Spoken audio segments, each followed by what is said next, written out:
Dare you try to break your promise? Her voice echoed in his mind.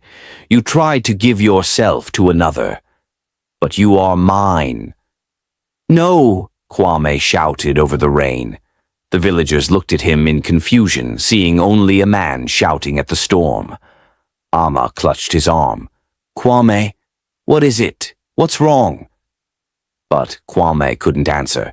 He was staring at the spirit woman, at the terrible beauty of her rage, at the promise of eternity in her eyes. Mame Wata began to fade, melting back into the rain. But her final words rang clear in his mind. Choose, beautiful one.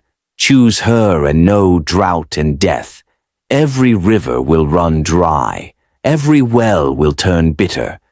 Your crops will wither, your animals will die of thirst, and your village will curse your name. Or choose me. Come to the river tonight at moonrise. Come to me willingly, and I will spare them all. Hello, my dear friends, and welcome once again to Tales by Larinzy. This is the home of powerful stories, stories that teach, warn, inspire, thrill, and guide us in the journey of life. If you're new here, please don't forget to like, share, and subscribe. Your support means the world to me and helps these stories reach even more people. In the days when the world was young and the spirits walked freely between water and land, there lived a fisherman named Kwame in a village nestled beside the great Folktale river. Kwame was known throughout the land for his beauty. His skin gleamed like polished mahogany, his eyes held the depth of still waters, and his smile could make even the elders forget their troubles. Kwame was betrothed to Ama, a gentlewoman from a neighboring village, and their marriage date had been set for the next harvest moon. The dowry had been paid, the families had exchanged cola nuts, and Ama was already learning the songs she would sing as she entered her husband's compound. But the river had other plans. One morning, as the mist still clung to the water's surface, Kwame paddled his canoe far from shore, chasing a school of tilapia that flickered silver beneath the waves. He cast his net with practiced skill, but as he leaned over to pull it in, a sudden wind, strange and cold, swept across the river. The canoe tilted, and before Kwame could cry out, he tumbled into the depths. The water closed over his head like a dark cloth. He thrashed and kicked, but something pulled him down, down, down into the river's secret heart. His lungs burned, his vision darkened. Just as the last breath left his body, he felt arms, smooth as river stones, strong as currents, wrap around him. When Kwame opened his eyes, he was lying on a shore he did not recognize. The sand beneath him was not sand at all, but ground shells that sang softly when touched. The sky above was the green blue of deep water, and fish swam through the air as birds do above the land. Standing over him was the most beautiful woman he had ever seen. Her skin was the color of deep water at midnight, and it seemed to shift and shimmer with every breath she took. Her hair flowed around her like seaweed in a gentle current, adorned with cowrie shells and river pearls. Her eyes were ancient and knowing, holding all the secrets the river had swallowed over countless generations. She wore no clothes, but she was wrapped in dignity and power that made Kwame lower his gaze. "You have entered my kingdom," she said, and her voice was like water flowing over smooth rocks. "I am Mame Wata, spirit of these waters. I pulled you from death's embrace." Kwame prostrated himself before her. "Great Spirit, I thank you. I am forever grateful. Please return me to my village so I may honor you with offerings." Mame Wata smiled, but there was something hungry in that smile. "Oh, you will honor me, beautiful one, but not with offerings of palm wine and white cloth. You will honor me with something far more precious." She circled him slowly, like a crocodile studying prey. I have lived for 1,000 reigns. I have seen kingdoms rise and fall. I have claimed many souls for my river palace, but never have I seen one as beautiful as you, Kwame. Yes, I know your name. I have watched you since you were a boy, splashing in the shallows with your brothers. Kwame's heart went cold. Spirit mother, I am betrothed. My bride awaits me. Your human bride, Mame Wata said dismissively, waving her hand. Fish scattered from her gesture like startled birds. What is she compared to me? I who can give you eternal youth. I who command the rivers and can fill your nets to bursting. I who saved your life when the waters would have filled your lungs. She leaned close and Kwame could smell the river on her, mud and fish and ancient stones. I will return you to your world, beautiful Kwame, but you must make me a promise. You must give me your love, your attention, your devotion. You must come to the river every day and speak to me. You must think of me, dream of me, long for me. You must forget this girl you think you love. I cannot, Kwame whispered. I have given my word. Mame Wata's eyes flashed dangerously, and around them the water sky darkened. Cannot? You cannot? Then perhaps I should let you stay here forever as one of my court. You would make a lovely fish spirit, swimming in my rivers for eternity. Terror gripped Kwame's heart, to never see the sun again, to never feel the earth beneath his feet, to never hold Ama or hear his mother's laughter. It was a fate worse than death. Please, he begged, there must be another way. The spirit woman considered him with those ancient eyes. There is always another way, but every way has its price. I will release you. I will let you return to your village, to your betrothed. But know this, you are forever indebted to me. The river's claim on you cannot be broken. You will feel my pull in every stream you cross, in every rain that falls, in every cup of water you drink. And one day, beautiful Kwame, you will return to me. Whether in this life or the next, you will be mine. Before Kwame could respond, she pressed her lips to his forehead. The kiss burned cold as river water in winter. Then she pushed him, and he fell backward, tumbling through water and darkness, through dreams and nightmares, until he gasped awake on the riverbank, his canoe pulled up on the shore, his net lying beside him full of fish. The sun was setting, painting the sky orange and red. He had been gone all day. The village erupted in relief when he stumbled home. His mother wept and held him. His father gave thanks to the ancestors. Ama clung to him, tears streaming down her face. But Kwame could not return their joy fully, for he felt the coldness of Mame Wata's kiss still burning on his brow. That night, as he lay on his sleeping mat, he heard her voice in the night sounds, in the chirping of crickets, in the whisper of wind through palm fronds, in the distant rush of the river. Remember me, beautiful one. You are mine. The days passed, and Kwame tried to live his life as before. The wedding preparations continued.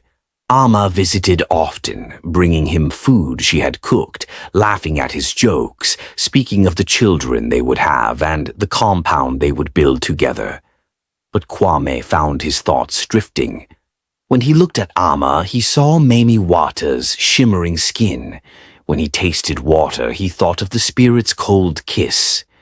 When he closed his eyes to sleep, he dreamed of the underwater kingdom where fish swam through the air and shells sang on the shore. He began to wake in the night, drawn to the river. He would find himself standing on its banks in the moonlight, staring at the dark water, listening for her voice. Sometimes he thought he saw her, a gleam of eyes in the current, a flash of iridescent skin beneath the surface. Come to me, she would whisper. You promised, you are mine. But he had not promised, had he? He couldn't remember. The memory of his time in her kingdom grew hazy, like a dream half forgotten upon waking. But the pull remained, stronger each day. His family began to notice the change in him. He grew distracted, melancholy. He would sit for hours staring at nothing, or walk alone by the river when he should have been working. Amma grew worried. "What troubles you, my husband-to-be?" she asked one evening as they sat together outside his compound. "Since the day you nearly drowned, you have not been the same. Do you no longer wish to marry me?" Kwame looked at her, truly looked at her, and saw the pain in her eyes. Amma was beautiful in her own way, with her warm brown eyes and her gentle smile. She had loved him since they were children. She would be a good wife, a good mother. She deserved better than a man whose heart had been claimed by the river. "I love you," he said, and he meant it. But even as he spoke, he heard the river laughing in the distance. "You love her? But do you love her more than you fear me?" The wedding day arrived with drums and dancing. The whole village gathered to celebrate. Amma looked radiant in her ceremonial cloth, her hair braided with colored beads, her wrists covered in bangles that chimed like music when she moved. The elders performed the rituals, pouring libations to the ancestors and the spirits of the land. But they poured no libations to the river. Kwame noticed this, and dread filled his belly like cold water. The ceremony proceeded. The vows were spoken. The kola nuts were shared. And just as the elder was about to pronounce them husband and wife, a strange wind blew through the compound. It smelled of river mud and fish and deep, dark places. The sky darkened. Thunder rumbled in the distance, though no clouds had been present moments before. The guests murmured nervously, and some of the older women began to pray. Then the rain came. But it was not normal rain. The water fell from the sky in sheets so thick that within moments the compound was flooded ankle-deep. The wedding guests fled, screaming, to higher ground. The carefully arranged decorations were swept away. The ceremonial fire sputtered and died, and in the center of the deluge stood Mame Wata. Only Kwame could see her, shimmering in the downpour, her eyes blazing with fury and desire. She pointed one long finger at him. "You tried to break your promise," her voice echoed in his mind. "You tried to give yourself to another. But you are mine." "No!" Kwame shouted over the rain. The villagers looked at him in confusion, seeing only a man shouting at the storm. Amma clutched his arm. "Kwame? What is it? What's wrong?" But Kwame couldn't answer. He was staring at the spirit woman, at the terrible beauty of her rage, at the promise of eternity in her eyes. Mame Wata began to fade, melting back into the rain. But her final words rang clear in his mind. "Choose, beautiful one. Choose her and know drought and death. Every river will run dry, every well will turn bitter. Your crops will wither, your animals will die of thirst, and your village will curse your name. Or choose me. Come to the river tonight at moonrise. Come to me willingly, and I will spare them all." Then she was gone, and the rain stopped as suddenly as it had begun. The wedding was postponed. The guests returned to their homes, murmuring about bad omens. Amma's family spoke of calling the whole thing off. Clearly the spirits did not favor this union. But Amma refused. "Something is wrong," she said to Kwame's mother. "Something is trying to take him from me. I will not let him go without a fight." That evening, Kwame sat with the village elders and told them everything. He told them of his drowning, of Mame Wata's kingdom, of her claim on him, of her threat. The elders listened gravely, exchanging worried glances. "The river spirits are powerful," said the oldest among them, a woman named Nana Essie, whose wisdom was legendary. But they are not all-powerful. They can tempt, they can seduce, they can even curse. But they cannot take what is not freely given. She said she saved my life, Kwame said. She said I am indebted to her. Did you ask her to save you? No. Did you promise her anything in return? Kwame thought hard, trying to remember. I don't think so. She told me what I must do, and I said I could not. Then she threatened to keep me in her kingdom forever. I begged for release, and she kissed my forehead and sent me back. Nana Essie nodded slowly. Then you have made no binding promise. Her claim on you is her own desire, not your debt. But desire is a powerful thing, especially in a spirit who has lived as long as she has. She will not give you up easily. What can I do? The old woman smiled. You must go to her. You must face her. But you must not go alone. And so it was arranged. That night, as the moon rose full and silver over the river, Kwame walked to the water's edge. But he did not walk alone. Behind him came Amma and his mother and Nana Essie and half the village. They carried drums and rattles, white cloth and kola nuts, palm wine and prayers. Mame Wata rose from the water as Kwame approached, beautiful and terrible in the moonlight. Her smile was triumphant. You came, she purred. I knew you would. I always knew. I came, Kwame agreed, but not to give you what you want. Her smile faltered. Then she saw the others behind him, and her expression darkened. You dare bring these mortals here to witness your surrender? To witness my refusal, Kwame said, and his voice was stronger than he felt. Great Spirit, I thank you for saving my life. Truly I do. But I did not ask for it. I did not promise you anything in return. Your claim on me is false. Mame Wata's eyes blazed. False? I pulled you from death. I breathed life back into your lungs. And for that, I am grateful. Nana Essie stepped forward, fearless before the spirit's rage. We honor you, spirit of the waters. We bring you offerings. She placed the white cloth and kola nuts and palm wine at the river's edge. We acknowledge your power and your domain.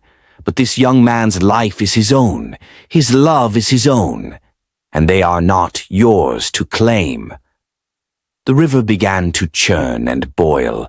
Waves rose unnaturally high.